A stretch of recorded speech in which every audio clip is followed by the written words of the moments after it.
I never thought a simple question could change my life so drastically. That morning, I picked up the phone with a smile on my face, already rehearsing what I was going to say. My daughter, Clara, had always been a bit private, but I believed, no, I knew that when it came to her wedding, I would be front and center. After all, I had been there for her through everything.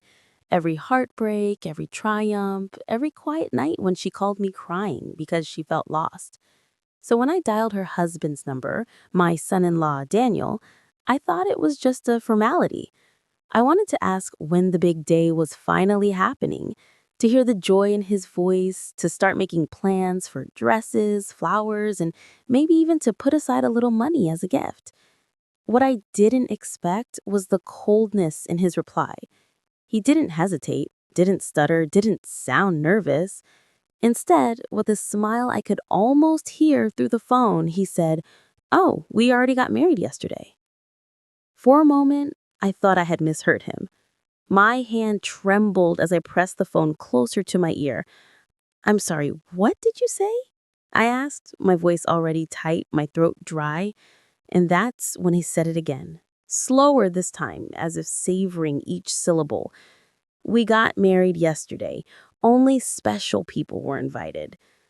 The words hit me like a bucket of freezing water. Only special people. I stood there in the kitchen staring at the photographs of Clara as a child on my wall, and suddenly those smiling little eyes looking back at me felt like a cruel mockery. Was I not special? After all the years I had worked double shifts so Clara could go to college without worrying about tuition, after I had drained my savings to help her and Daniel get their first apartment, after I had furnished their home piece by piece when they said they couldn't afford it, was I not special enough? My knees nearly gave out beneath me as I realized what had just happened. I had spent months dreaming of that day. I'd even bought a dress, pale lavender with delicate lace that reminded me of spring. It wasn't cheap, $250 that I could hardly spare, but I told myself it was worth it. A mother only gets to see her daughter get married once, right? I had chosen new shoes to match, even booked a hair appointment weeks in advance. I had told my sister Eleanor, who lives in Boston, to keep the date flexible because I would need her support when my daughter finally walked down the aisle. I had even been secretly saving up an extra $1,500 as a wedding gift, planning to slip it into an envelope and press it into Clara's hands when no one was looking, so she would know that I was still, and would always be, her safety net. But all of that planning, all of that love collapsed in a single sentence. I tried to steady my breathing.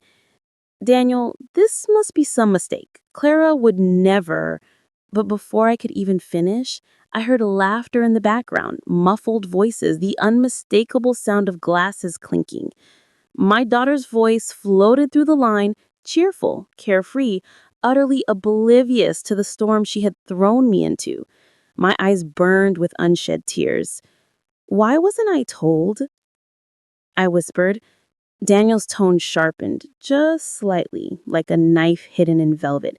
"Because, dear mother, not everyone belongs at every moment.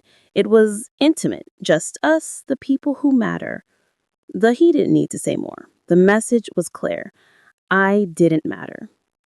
For a few seconds, I couldn't breathe. I stood in my own house, surrounded by the furniture I had bought for them, holding the phone like it weighed 1,000 pounds. My daughter's laughter echoed in the background while my world crumbled in silence. I glanced at the sofa in my living room, the same one I had purchased when Daniel complained they couldn't afford anything decent. The dining table where they had sat countless times, eating meals I cooked because they were too tired to cook themselves. Every single object around me screamed reminders of the sacrifices I had made. And yet I was invisible on the day that should have bound us together forever. I wanted to scream, to demand answers, but my lips wouldn't move. Instead, Daniel gave a polite chuckle, said we'll talk soon, and hung up. Just like that. The line went dead, leaving me standing in a silence so heavy it felt suffocating. My hand dropped to my side, the phone slipping from my grip and clattering to the floor. I sank into a chair and stared at nothing, my mind spinning. They got married without me. My only daughter got married and didn't think her own mother was worthy of being there. The hours that followed blurred together. I wandered around the house aimlessly, touching the lavender dress hanging in my closet, running my fingers over the shoes I had bought, pulling out the envelope of cash I had saved for their wedding gift. Everything felt meaningless now. I kept asking myself the same question over and over. When did I stop being special to my own child? I remember the nights I stayed up late sewing Clara's clothes because she wanted to look nice at school. I remember the time I skipped meals so I could buy her a birthday present she desperately wanted. I remember the way she used to cling to me as a little girl, whispering, "Mom, you're my best friend." Where had that love gone? Later that evening, against my better judgment, I opened social media. And there it was, photo after photo of the wedding I had been excluded from. Clara, radiant, in a white dress I knew I had unknowingly helped pay for when I gave her emergency money last month. Daniel grinning smugly at her side, his parents standing proudly behind them, his siblings raising champagne glasses and toasts, friends laughing, hugging, celebrating, and Clara, my Clara, smiling wider than I had seen in years, smiling without me. My chest tightened as I scrolled, tears spilling freely now. The captions read things like, "A beautiful day with the people who matter most," and "Surrounded by love." Every word cut like glass. That night, I didn't sleep. I sat at my kitchen table until the sun rose, staring at the photos on my phone, staring at the lavender dress in the corner of my eye, staring at the walls that suddenly felt like they were closing in. My heart was shattered, yes, but underneath the grief, something else stirred. A quiet, simmering anger I hadn't felt in years. The next morning, I woke up with swollen eyes and a pounding headache. My body felt heavy, as though I had aged 10 years overnight. I shuffled into the kitchen and made myself coffee, but even the bitter warmth didn't do anything to soothe the gnawing ache in my chest. I told myself not to look at the photos again, not to open social media, not to torture myself further. But of course, I did. And there they were. Dozens of smiling faces, all enjoying a celebration I had been deliberately excluded from. For hours, I sat in silence, asking myself the same question over and over. Why wasn't I enough? But just when I thought the day couldn't get worse, the phone rang. Clara's name flashed across the screen. My heart leapt, foolishly, pathetically, as though maybe, just maybe, she had finally realized her mistake, that she would apologize and tell me the truth. I answered quickly, trying to steady my voice. "Clara?" Her voice was softer than usual, careful, as if she were walking on thin ice. "Mom," she said in a whisper, I know things have been strange, but Daniel and I really need your help. The rent is due and the landlord is threatening us. We just don't have it this month." My stomach turned to stone. For years, I had been the one quietly wiring $700 to cover their rent, month after month, without fail. I had skipped vacations, ignored my own needs, and dipped into my dwindling savings just so they could live comfortably. Now, after excluding me from the most important day of their lives, they had the audacity to call as if nothing had happened? I didn't respond right away. I could hear her breathing on the other end of the line, rapid and nervous. Then Daniel's voice cut in, smooth and confident. "Yes, we're in a bit of a bind. We thought you had already made the transfer. The landlord is pressing us. It's urgent." That word, urgent, sent a jolt of fury through me. How many times had I dropped everything because something was urgent for them? How many times had I canceled plans with friends or skipped paying my own bills on time to cover their so-called emergencies? Too many to count. I closed my eyes and remembered all the sacrifices. The $4,000 I gave them when Daniel's car broke down, the $1,200 for new furniture because they couldn't possibly host friends in such a shabby place, the countless grocery deliveries I paid for when they claimed to be broke. Every time I told myself it was just temporary, that one day Clara would look at me with gratitude and say, "Mom, you saved us." Instead, she had looked right past me on her wedding day, and now she dared to call me as if I owed her more. My hand tightened around the phone. For the first time, I didn't feel like a mother desperate to please. I felt like a woman pushed too far. My voice came out calm, almost too calm, and I was even surprised by it. "Clara," I said slowly, "do you remember what Daniel told me yesterday about only inviting special people?" The silence on the other end was deafening. I imagined her eyes widening, her lips parting in shock. "Well," I continued, "I've decided I only help special people too." For the first time in years, the power shifted. For a moment, I stood frozen in the doorway, unable to process what I was seeing. My own daughter, my son-in-law, and a complete stranger inside my home, moving about as though they owned the place. The man at the dining table looked up slowly, his expression cool and calculating. His eyes, sharp, gray, unflinching, studied me the way a hawk studies prey before striking. Clara rushed toward me, her face flushed, her hands trembling. "Mom, listen, it's not what you think," she stammered. But the panic in her voice betrayed her words. Daniel rose from the sofa, straightening his shirt as though preparing for battle. "We had no choice," he said flatly. "This is Mr. Wallace. He's been helping us manage some things." Mr. Wallace gave a slight nod, his thin lips twisting into a smile that chilled me to my bones. He extended his hand toward me, but every instinct screamed not to touch it. "What exactly are you doing in my house?" My voice shook, but not with fear. Anger was fueling me now, sharp and hot. "And why are you going through my private papers?"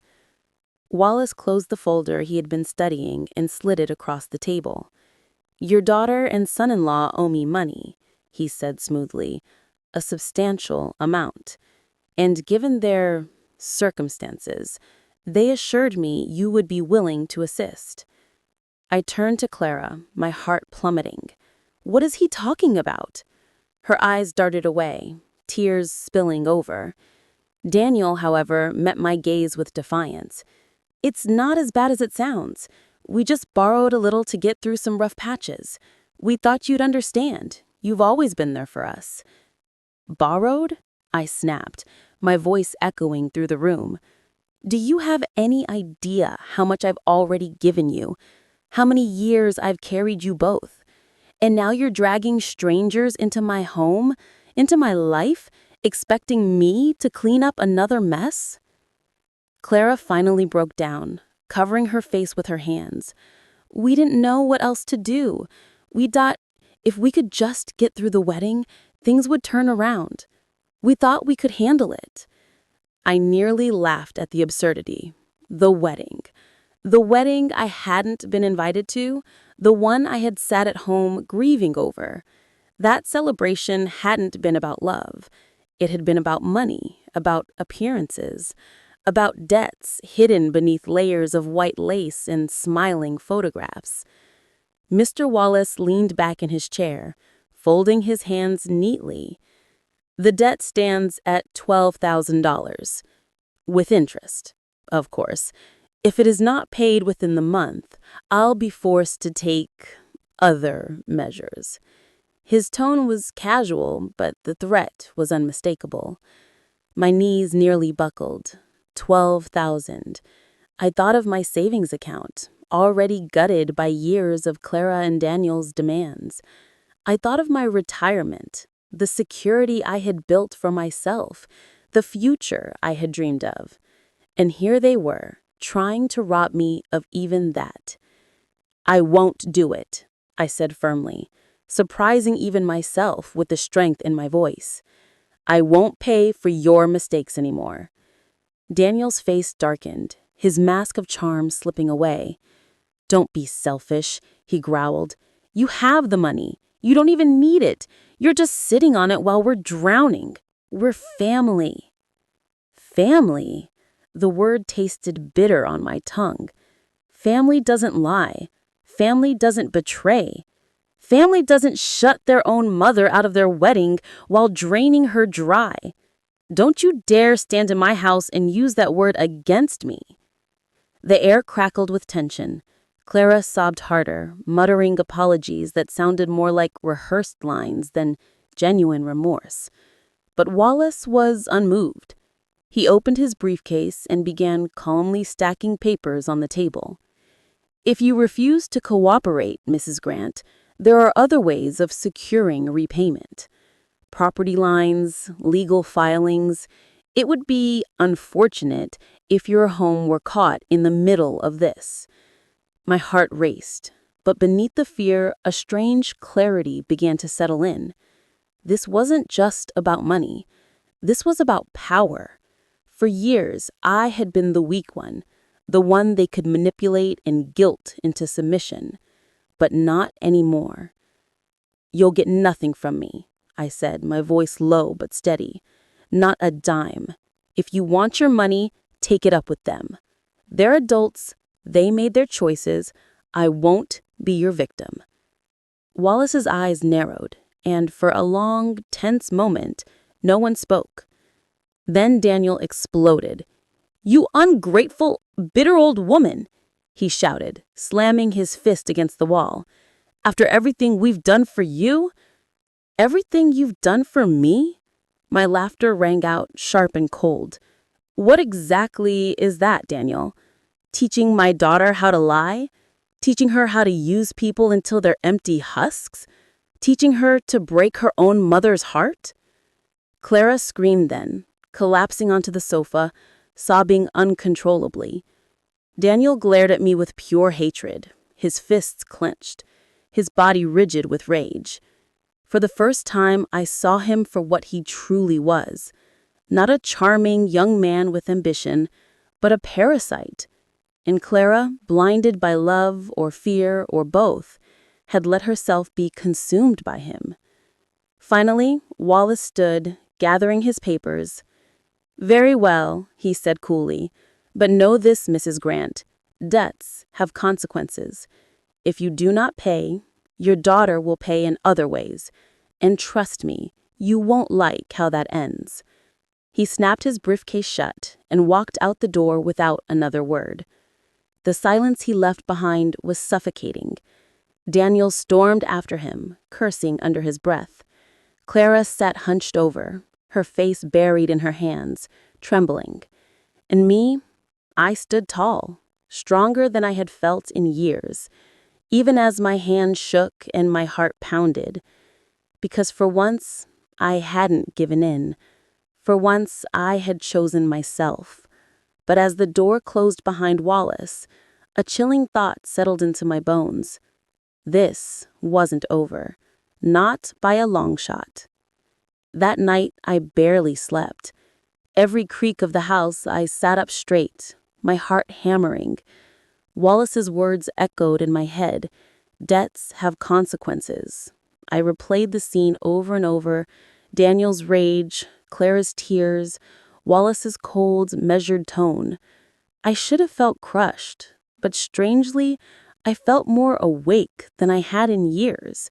For once, I had stood my ground. For once, I had said no. And yet the danger was real. I could feel it pressing against the walls of my home like an invisible weight. By morning, the first retaliation arrived. My phone buzzed with an unknown number. Against my better judgment, I answered. A gravelly voice whispered, "Pay up or we'll make sure you regret it." Then silence.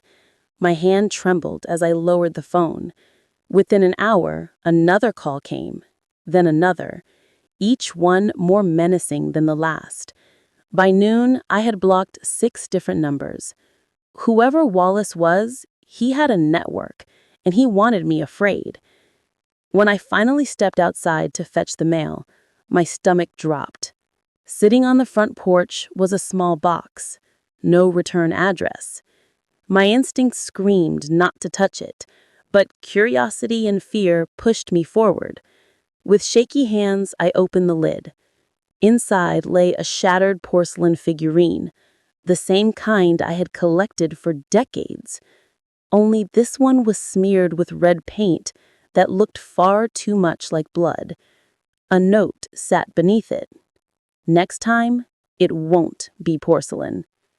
I staggered back, clutching the railing to keep myself upright. Neighbors passed by, waving cheerfully, oblivious to the storm brewing just behind my front door. To the world, I was still Mrs. Grant, the polite widow who tended her garden and paid her bills on time. No one knew I was caught in a silent war with my own daughter's choices. That evening, Clara showed up alone. Her face was pale, her eyes swollen from crying. She looked smaller somehow, like the confident young woman I'd once raised had been replaced by a frightened child. "Mom, listen," she whispered, standing at the threshold as though she no longer belonged inside. "I didn't know it would get this bad. Daniel swore Wallace was just a friend who could help us out. I didn't know—" She broke, tears streaming down her cheeks.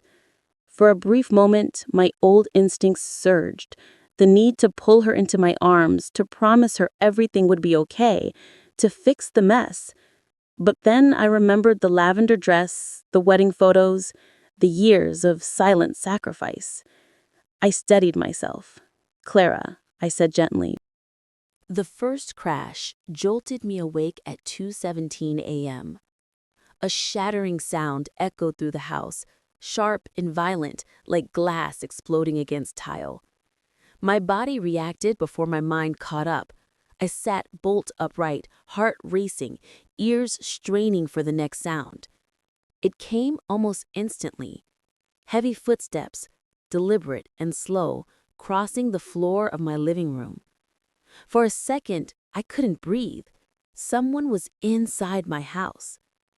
I slid out of bed, every muscle trembling, and grabbed the baseball bat I kept tucked behind the dresser.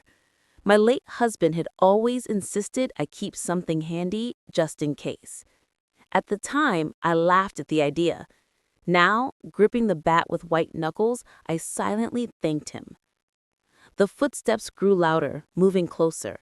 I crept toward the hallway, trying to steady my breath, every floorboard beneath my feet threatening to betray me. Then I saw it. A tall shadow stretching against the wall as the intruder moved through my kitchen. I froze. A voice broke the silence, low, taunting, almost playful. "Mrs. Grant, awake so soon?" My blood turned to ice. Wallace. I pressed my back against the wall, forcing myself to think. If I confronted him, I'd lose. He was bigger, stronger, and dangerous. If I stayed hidden, maybe he'd leave. But then I heard the distinct rip of paper. He was rummaging through my drawers, my mail, my life. "You know," he said casually, as though we were old friends sharing coffee, "it's not smart to ignore people like me. Bad things happen when debts aren't paid.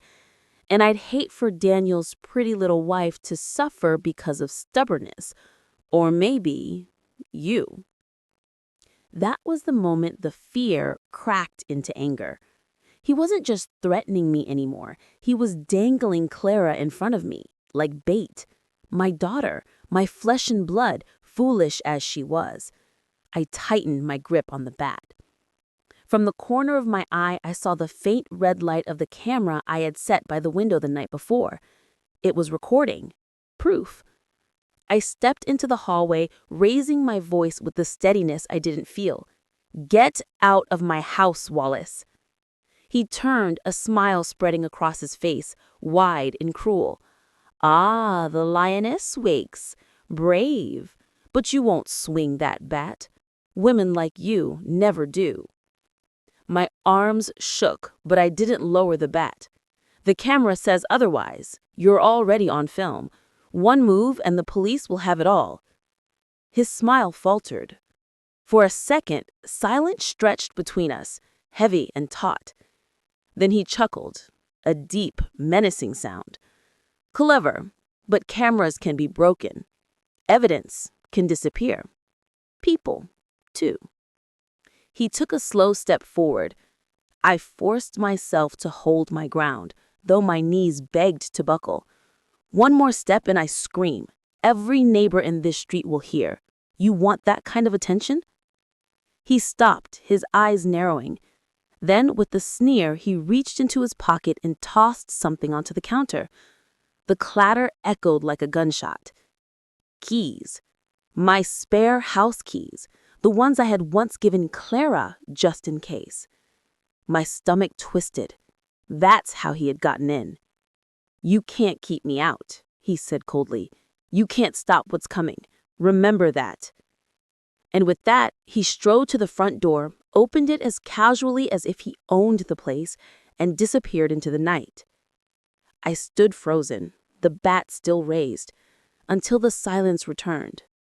Only then did the weight of it all crash down on me.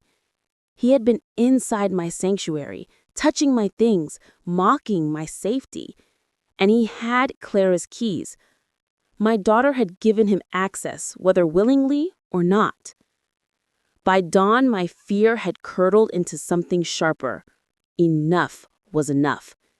If Wallace wanted to play games, I would learn the rules, and then I would beat him at them.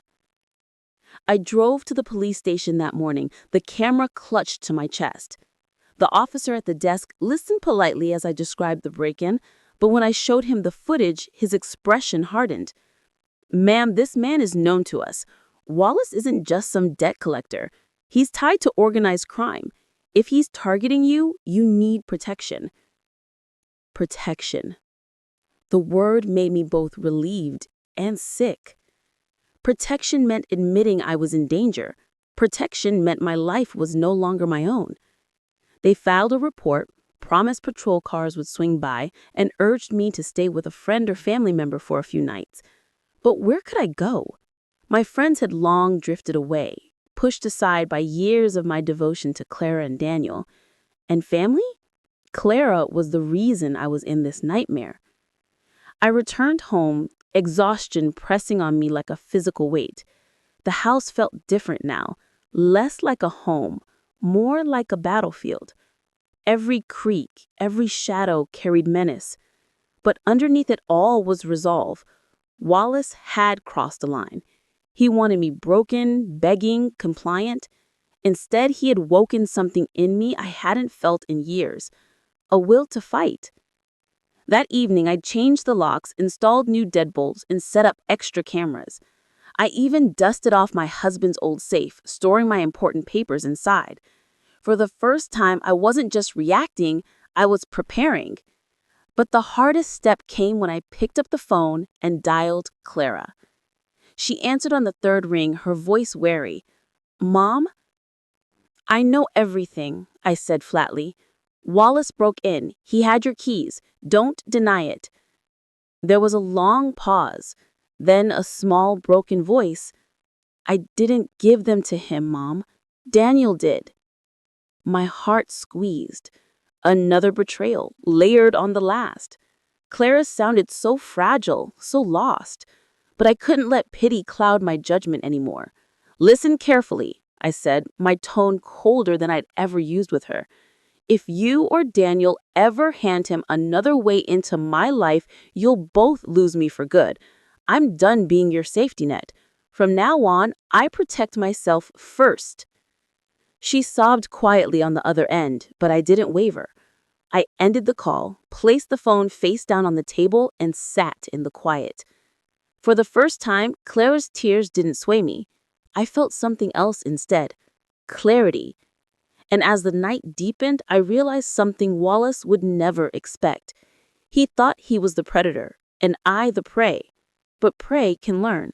Prey can adapt. And when pushed far enough, even prey can bite back. The next 2 days passed in a haze of tension. I barely left the house, jumping at every sound, every knock, every rustle of leaves outside the window. The patrol cars promised by the police came by once or twice, but Wallace was clever. He didn't show his face again, not directly.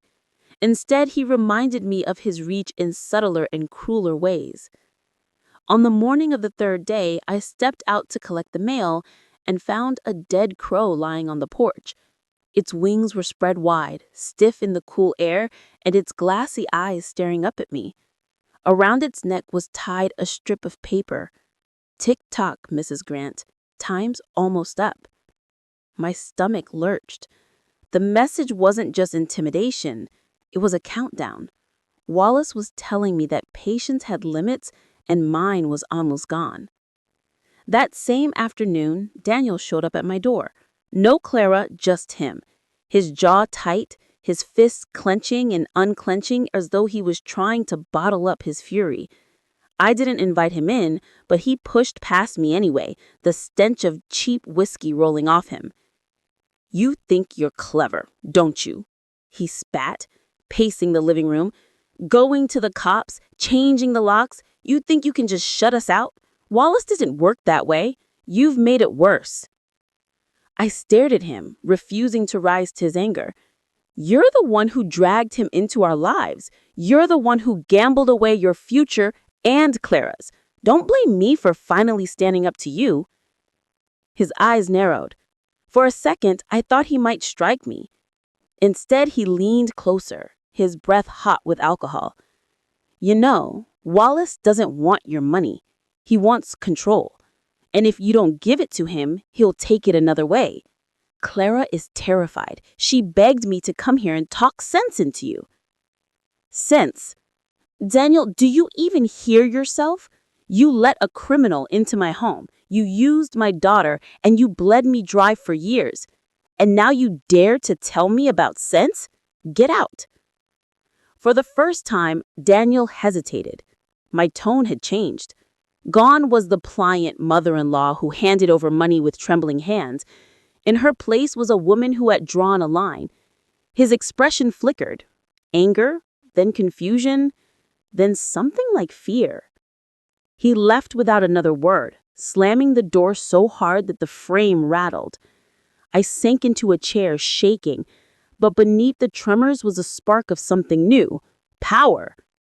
And as the night deepened, I realized something Wallace would never expect.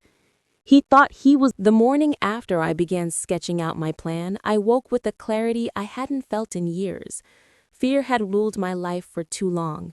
Fear of losing Clara, fear of confrontation, fear of Wallace's threats.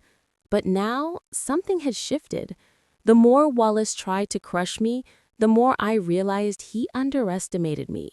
That was his weakness, and if I played it right, it could become my strength. I started with information. Predators like Wallace thrived on secrecy, on people not knowing their patterns. But people always left trails. I visited the public library under the guise of browsing old newspapers, but really I searched their archives. Wallace's name didn't appear directly, of course. Men like him were careful. But what I found were stories of unexplained bankruptcies, gambling dens raided and mysteriously reopened, and 3 families who had suddenly vanished from the neighborhood after financial troubles. Different names appeared in those stories, always young men with debts, always family loans that had gone wrong, and in every case, whispers pointed back to one figure. An investor who solved problems by creating new ones. Wallace wasn't just tormenting me. He was part of a pattern. That night, I began recording everything. Every time Daniel came by, every text from Clara, every shadow that lingered outside my house. I started a file on Wallace, piecing together scraps of information like a puzzle. It wasn't much yet, but even predators had to fear exposure. A week later, I decided to test something. I called Daniel myself. My voice was calm, casual, the voice of the mother-in-law he thought he knew. "Daniel, "I've been thinking," I said. "Wallace is right. Maybe I've been too stubborn. Let's talk. Bring him with you tomorrow and I'll hear him out." Silence hung on the line for a beat too long. Then Daniel's relieved exhale. "Finally. That's the smartest thing you've said in weeks. Wallace will be glad to hear it." But I didn't feel relief. My pulse raced, because this wasn't surrender. It was bait. The next evening, I prepared carefully. I baked a pie, set out tea, made the living room glow with the warmth of lamps. To anyone stepping in, it would feel like a peace offering. But what they couldn't see was the small recording device tucked into a book on the shelf, or the second phone hidden under the couch, dialed into Martha's number. If anything went wrong, she'd hear everything. When the doorbell rang, I steadied myself. Daniel came first, jittery as ever, followed by Wallace. Seeing him up close chilled me. He was larger than I remembered, his shoulders thick, his eyes dark and sharp, like a hawk sizing up prey. He didn't smile, didn't even shake my hand. He just walked in, scanned the room with one sweeping glance, and sat down like he owned the place. "So," Wallace said, his voice low, smooth, and dangerous, "I hear you've decided to be reasonable." I smiled faintly, pouring tea. "I've decided to listen." The conversation started with polite edges, but quickly turned. Wallace laid out his offer as though it were charity, a monthly payment to cover Daniel's debts, protection to keep Clara safe, and the promise that he wouldn't let anyone else get involved, if I cooperated. "And if I don't?" I asked, steadying my voice. He leaned forward, resting his elbows on his knees. His smile was thin, cruel. "Then accidents happen. To homes, to people. You've got a nice house here, Mrs. Grant. Shame if something happened to it, or to that sweet daughter of yours." Daniel flinched at his words, but said nothing. His silence was as damning as Wallace's threats. I sipped my tea slowly, hiding the tremor in my hands. "I've painted quite a picture, Wallace, but I'm curious. Why me? You've got no shortage of desperate people to feed on. Why keep pressing so hard on a mother who just wants her daughter safe?" For the first time, he faltered, just for a second. Then he chuckled. "Because you're tougher than the others. And I enjoy a challenge. Everyone breaks eventually. Some just take longer than others." Inside, my stomach turned, but outwardly, I only nodded. "I see." I let the conversation drag on for another 10 minutes, giving him room to reveal more, to boast about how easily he bent people to his will. Every word was caught on my recorder. When he finally stood to leave, he leaned close, his breath hot against my ear. "Tick-tock, Mrs. Grant. Don't make me wait too long." The door shut behind them and I sagged against the wall, my knees weak, but inside a flame burned. Because I had what I needed, his threats, his arrogance, his voice admitting to control. Proof. That night, I called Martha. "I've got him. On tape. Enough to make the police stop ignoring me. Enough to scare him, if nothing else." Martha's voice was steady, strong. "Good. But be careful. Cornered predators are the most dangerous." As I hung up, I stared at the dark window, knowing Wallace was still out there, watching. But now, for the first time, I wasn't just waiting. I wasn't just surviving. I was fighting back. And Wallace didn't know it yet, but the game had changed. Because the moment he stepped into my home and spoke those words, he gave me something stronger than fear. He gave me leverage, and I planned to use it. The next morning I barely slept, my mind replaying Wallace's voice over and over. But instead of rattling me, it steadied my nerves. I had proof now, something concrete, and predators hated light. If I could shine it on him, maybe, just maybe, I could force him to retreat. I went straight to Martha's house. She listened carefully to the recording, her expression shifting from skepticism to shock. When it ended, she set her tea down and leaned back in her chair. "This is strong," she said. "Not bulletproof, but strong. Enough to make the police take notice, if they're willing. Enough to rattle Wallace, at least." Her words gave me courage.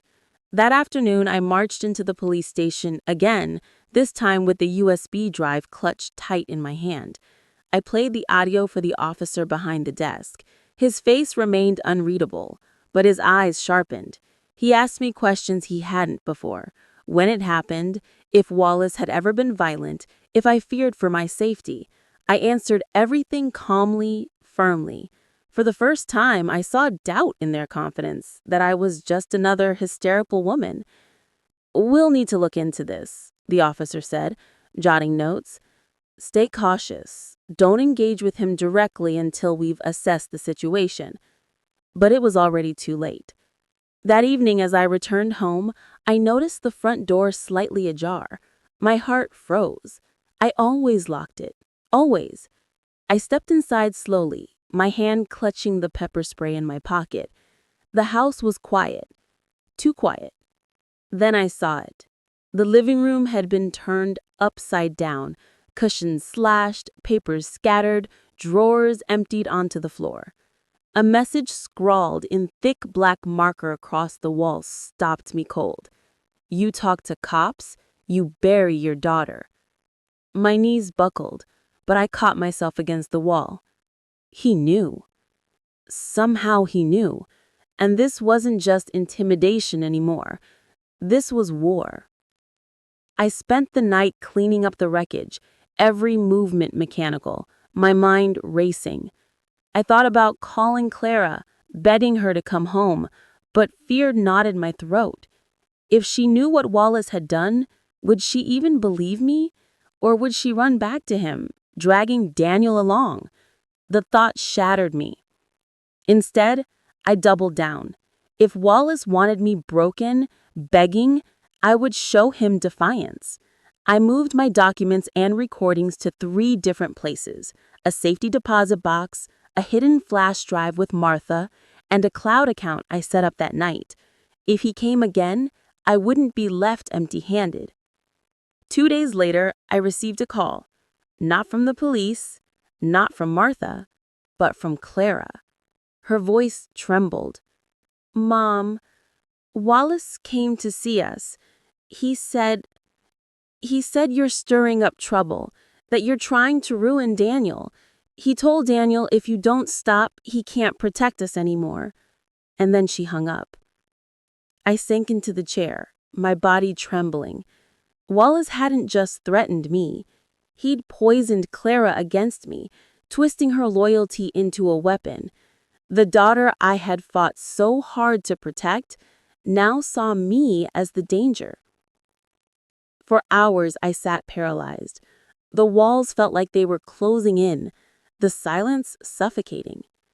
But somewhere in that silence, anger began to stir. The word expose echoed in my head like a drumbeat as I started digging. Wallace had spent years weaving a perfect mask. The charming son-in-law, the protective husband, the respectable man who claimed to have everyone's best interests at heart. But masks crack. They always do. And if I could find just one fracture, I could pry it open until the whole facade came crashing down. I began with the little things: old receipts, text messages Clara had once forwarded me when she was venting about his forgetfulness. At the time, I hadn't got much of it, but now those fragments took on new meaning. A missing paycheck here, a loan from a relative never repaid, excuses about jobs that didn't exist. Wallace had a pattern: always taking, never giving back, dressing exploitation as necessity. I went to the library, poring over public records. Wallace had been married before. something Clara had brushed off as irrelevant when she first told me. But as I scanned court files, my stomach twisted. His first wife had filed for divorce, citing emotional distress and financial manipulation. Those words jumped out at me like neon lights. Different woman, same story. He'd bled her dry and left her broken, just as he was doing to Clara now. Martha helped me track down the woman. Her name was Elise. When I called her, my voice trembled, unsure if she would slam the door in my face, but instead there was a pause, then a weary sigh. "You're not the first person to come to me about Wallace," she said quietly, "but you might be the first to actually do something about him." We met at a cafe, neutral ground. Elise looked older than her years, the kind of tired that doesn't fade with sleep. Over steaming mugs of coffee, she recounted stories that made my skin crawl. Wallace isolating her from friends, convincing her to sign loans she couldn't afford, threatening to take everything if she left. When she finally escaped, she'd been left penniless, her reputation smeared by his lies. I recorded our conversation, with her permission. Her words were devastating proof that Wallace wasn't just cruel, he was a predator with a method. One victim wasn't an accident. Two victims was a pattern, and I knew in my bones there had to be more. Back home, I sifted through social media. Wallace had slipped up more times than he realized. Photos with people Clara didn't know, tagged in places he claimed he'd never been. Comments from old acquaintances that hinted at debts, scams, betrayals. Piece by piece, the puzzle started to form. Wallace wasn't a successful man.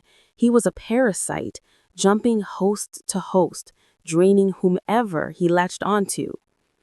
But evidence wasn't enough. I needed to show Clara the truth in a way she couldn't ignore, even under his spell. That was the hardest part, exposing Wallace without making her shut me out completely. If I attacked too aggressively, she'd dig in her heels. She'd defend him just as she already had. So I decided to plant seeds instead. Small truths, undeniable ones, that would eat at her until she began questioning him herself. The opportunity came sooner than I expected. Clara called again, her tone brittle. Wallace said I was spying, and she demanded to know if it was true. I could have lied, but I didn't. "Yes, Clara," I said softly.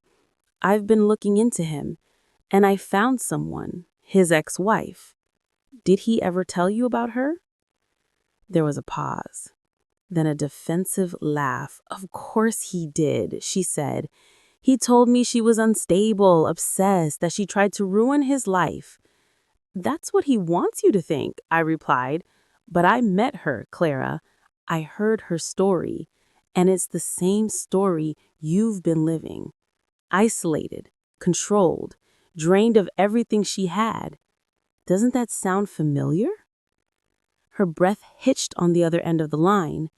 Just for a moment, I heard doubt creep into her voice. "You don't know him like I do." "No," I said firmly. "I know him better than you think, and deep down, so do you." She hung up, but not before I caught the tremor in her tone, a crack in the armor. Wallace's grip wasn't as unbreakable as he believed. That night, I sat at my desk, compiling everything: Elise's testimony, the social media posts, the financial records, the audio recording from my own encounter. Each piece was a shard of glass, sharp and damning.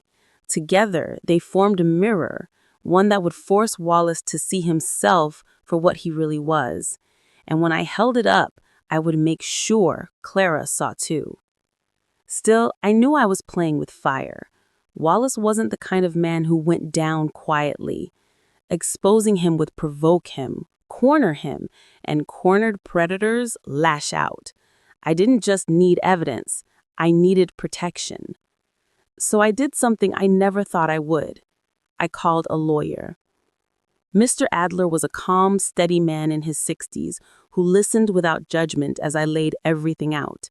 He didn't laugh at my fear, didn't dismiss my story. Instead, he nodded thoughtfully. "You're not crazy," he said. "You're describing a textbook abuser. And if you're serious about fighting him, you'll need more than just passion. You'll need a strategy." His words steadied me. For the first time, I wasn't just reacting. I was planning, building, preparing. Wallace thought he was the hunter, but little did he know, the trap was already being set. Cornering Wallace meant becoming what he least expected, compliant. For years, he had thrived on resistance, on the push and pull of control. If I pushed back too hard, he'd strike harder. If I pulled away, he'd tighten the leash.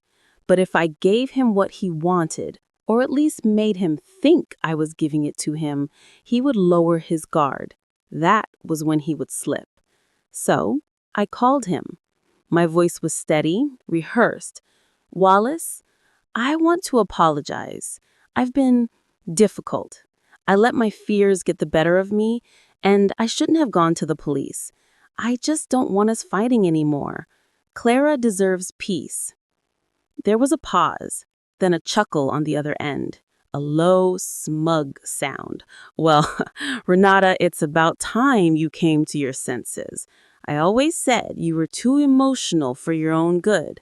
I'm glad you're finally seeing reason." Inside, bile rose in my throat, but outwardly I softened my tone, murmured agreement, even offered to have him and Clara over for dinner. He agreed instantly, clearly delighted at what he thought was my submission. That was Wallace's flaw, his arrogance. The moment he believed he had the upper hand, he stopped watching his back. Over the next week, I played the role of the doting mother-in-law, calling Clara to ask about her day, sending Wallace little gestures of goodwill. Each time I heard his condescending laugh, it fueled my resolve. Because behind the mask, I was laying my groundwork. I worked closely with Mr. Adler, my lawyer, ensuring every piece of evidence was in order. Elise agreed to testify if it came to that. Martha helped me contact a women's shelter that had resources for cases like mine, counselors, advocates, people who knew the system inside and out. Slowly, I was building not just a case, but an army. The night of the dinner came. I cooked Wallace's favorite meal, the way Clara had told me he liked it. The table was set, candles lit, wine breathing. On the surface, it was a family gathering, but hidden in the folds of the curtains was a small recording device, capturing every word. Wallace arrived, all smiles, Clara on his arm, Daniel trailing behind. He kissed my cheek with feigned affection, a gesture that made my skin crawl. We sat, we ate, we drank. He talked endlessly about his business ventures, dropping hints of success that I knew were lies. Clara laughed dutifully, Daniel mostly stayed quiet, and I nodded along like the perfect hostess. Then I baited the hook. I sighed, lowering my gaze. "Wallace, I've been thinking, maybe you're right. Maybe I have been too stubborn. If you need help with money again, I can manage something. Not as much as before, but enough to keep things comfortable." His eyes gleamed, the wolf scenting easy prey. "That's very generous, Renata. I knew you'd come around. It's important we all work together for the family's sake." I leaned closer, my voice just above a whisper. "Of course. I don't want Clara or Daniel to ever feel insecure. You're the man of the house now. You should have what you need to keep everything running smoothly." He smiled wider, raising his glass. "Exactly. Finally, some respect." Click. The recorder captured every word. His greed, his self-importance, his admission of using me financially. Small, perhaps, but layered with everything else I had, it painted a day. The day of reckoning arrived, not with a bang, but with a knock at the door. It was early morning, sunlight streaming through the lace curtains, when I opened it to find two uniformed officers and a plainclothes detective standing on my porch. For a moment, I froze, thinking perhaps something terrible had happened. But then the detective smiled softly and said, "Mrs. Vogel, we wanted you to know. Your complaint, your recordings, your evidence, it was enough. Wallace Schmidt was arrested this morning." My knees nearly gave way. Arrested. The word hung in the air like a bell tolling freedom. For months, maybe years, I had lived with his shadow pressing down on my family. And now, finally, that shadow was being dragged into the light. Still, I couldn't celebrate. Not yet. My first thought was Clara. Would she hate me for this? Would she see me as the traitor who dismantled her marriage, or as the mother who saved her from a cage she couldn't even see? That answer came hours later when Clara herself appeared at my door. Her eyes were red from crying, but her face looked lighter, as if some invisible weight had been lifted. She stepped inside without a word, and for a long moment, we just stood there. Then suddenly, she collapsed into my arms. "Mom, I didn't know how bad it was until he was gone. I couldn't see it. I kept telling myself he loved me, that it would get better, but it never did. Thank you. Thank you for not giving up on me." I held her, tears blurring my vision. For the first time in years, my daughter sounded like herself again, like the bright, hopeful girl I remembered, not the weary shadow Wallace had molded. But freedom is never clean. In the weeks that followed, Wallace fought back from behind bars, hiring lawyers, sending threats through mutual acquaintances. He claimed I had entrapped him, manipulated him, destroyed his reputation. But the truth was plain. The recordings, the testimonies, the financial records, they all told the same story of control, coercion, and abuse. The trial became a spectacle in our town. Neighbors whispered, friends avoided eye contact, some even sided with Wallace, swayed by his charm. But I stood firm, even when my voice trembled on the witness stand. Elise testified too, her courage shining brighter than I'd ever seen. Martha sat in the gallery, steady as a rock. And Clara found her voice at last. She stood before the court, tears streaming, and admitted the truth, the fear, the isolation, the lies she had been forced to tell. When the verdict came, guilty on multiple counts of fraud, extortion, and coercive control, I felt something inside me break free. Not joy, not triumph, but release. The cage Wallace had built around my family was gone. Afterward, life didn't return to normal. How could it? But it began to rebuild. Clara moved into a small apartment with Daniel, where laughter slowly replaced silence. Daniel, once quiet and withdrawn, started to smile again. He joined a soccer team, brought home messy art projects, chattered endlessly about school. Watching him bloom was proof enough that I had chosen the right path. As for me, I learned to live without fear knocking at my door. I planted flowers in the garden Wallace had once mocked, their colors blazing like defiance. I joined Martha for weekly walks, our laughter echoing down the streets. Elise and I grew closer, bound by survival and truth. One evening, Clara came over with Daniel, carrying a bouquet of fresh daisies. She placed them in my hands and said, "Mom, I don't know if I'll ever be able to repay you for what you did, but I want you to know Daniel and I are safe. We're free. And that's because of you." I kissed her forehead, my heart full. "You don't have to repay me, Clara. You're my daughter. Protecting you was never a choice. It was the only thing I could do." Later that night, as I sat by the window, the house quiet around me, I thought back to the moment that had started it all. The day Wallace had smirked across my table and told me, "We got married yesterday. Only special people were invited." That smug, cruel announcement had felt like the end of everything I loved. But in truth, it had been the beginning of my fight, my awakening, my refusal to surrender. In the end, Wallace believed he was untouchable, but he forgot one thing. A mother's love is fiercer than any control, stronger than any threat, and more enduring than any lie. And that, more than evidence or strategy or patience, is what brought him down.